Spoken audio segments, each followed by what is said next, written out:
aujourd'hui, donc, ce sont les championnats de ligue qualificatifs, un championnat de France vétéran par équipe. Donc, nous accueillons les équipes de Lagor, La Rochelle, Angoulême, Niort, Royan, Bressuire. Et les deux meilleurs, donc il y a deux catégories de vétérans, il y a les vétérans juniors et les vétérans seniors, donc en fonction des âges de chacun et de chacune. Et donc les deux meilleurs de chaque catégorie aujourd'hui seront qualifiés au championnat de France qui aura lieu en janvier ici même au Squash du Marais à Niort. C'est la ligue qui organise, c'est un championnat de ligue, donc il pourrait se dérouler à La Rochelle, à Royan, il pourrait se dérouler n'importe où, championnat de ligue.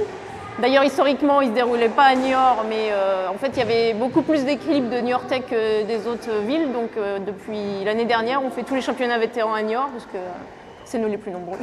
Donc, c'est des équipes de 3, donc 2 hommes et une femme, avec des remplaçants possibles si on est plus nombreux. Donc, les femmes jouent entre elles et les hommes en fonction du classement. Donc, il y a homme 1, homme 2 et ils se rencontrent. Donc, ça fait 3 matchs dans la rencontre.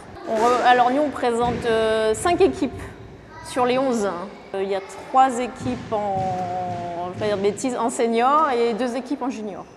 C'est convivial, enfin, l'ambiance aujourd'hui c'est convivial, hein. C'est la fête des vétérans en fait. Hein.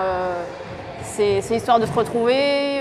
Il y a des gens qu'on ne rencontre qu'aux vétérans, enfin assez peu, mais notamment Sylvaine de La Rochelle qui fait plus du tout de compétition et ouais, comme c'est toujours le problème chez les vétérans, c'est de trouver une fille souvent. Enfin pas à Niort parce qu'il y en a plein, mais dans certains clubs, il faut trouver la fille vétéran qui va bien vouloir participer.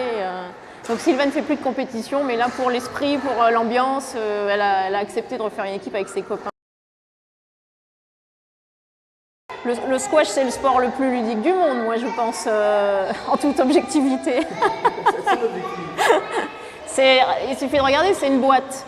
C'est une boîte, donc la balle, elle est toujours là, elle est jamais à plus de 3 mètres de soi. Donc on peut s'autoriser 2 rebonds si on a envie. Je veux dire, quand on joue en loisir, il n'y a pas de règle, on fait ce qu'on veut. L'essentiel, c'est de pas être dangereux, mais on rattrape facilement, enfin, sauf si on est un gros manchot de la raquette, mais on rattrape vite la balle. Les déplacements, ils sont assez limités, donc c'est facile. C'est pas comme au tennis, sans vouloir.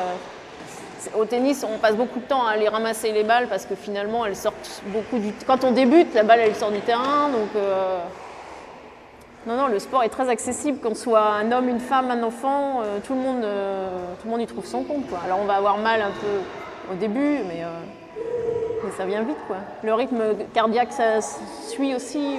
On s'habitue vite. Donc, au niveau de l'association Niort Squash Club, on doit être je n'ai pas les chiffres exacts, c'est pas moi qui tiens les comptes. Je dirais plus de 200 licenciés, entre 200 et 300, je dirais, même si ça fait une grosse fourchette. Sachant que dans ces 200 personnes, il y en a peut-être une trentaine qui a une licence compétition. Après, c'est une licence loisir, le fameux Squash Pass, qui a son petit intérêt parce que le Squash Pass autorise à faire un tournoi sur un jour dans l'assaut par an. Donc là, à Noël, on fait un tournoi interne sur une journée qui est ouverte au Squash Pass. Donc quelqu'un qui n'a jamais fait de compétition, qui a un Squash Pass, peut s'essayer à la compétition le 5 décembre à Niort. Chez les femmes, la meilleure classée, c'est Florence Roy, qui doit être 43, je crois, 43 françaises. Voilà. Et les 4 joueurs de l'équipe de Nationale 2 féminine.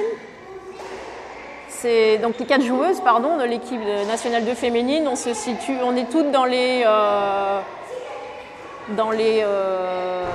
80 françaises. Alors il y a un classement national toutes catégories, hein, vétérans, jeunes, même les jeunes sont inclus dans le classement. Donc chez les hommes il y a 5 séries, chez les femmes il y en a 4 parce qu'il y a moins de femmes qui font de la compétition. Dans chaque série, ça va de D à A, A étant le meilleur par rapport à D. Donc un homme qui débute, son premier classement, ça va être 5D, une femme, ça va être 4D. Et ça monte comme ça, 5, 4, 3, 2, 1. Et les premières séries, c'est les 31, je ne voudrais pas dire de bêtises, 31 meilleurs français.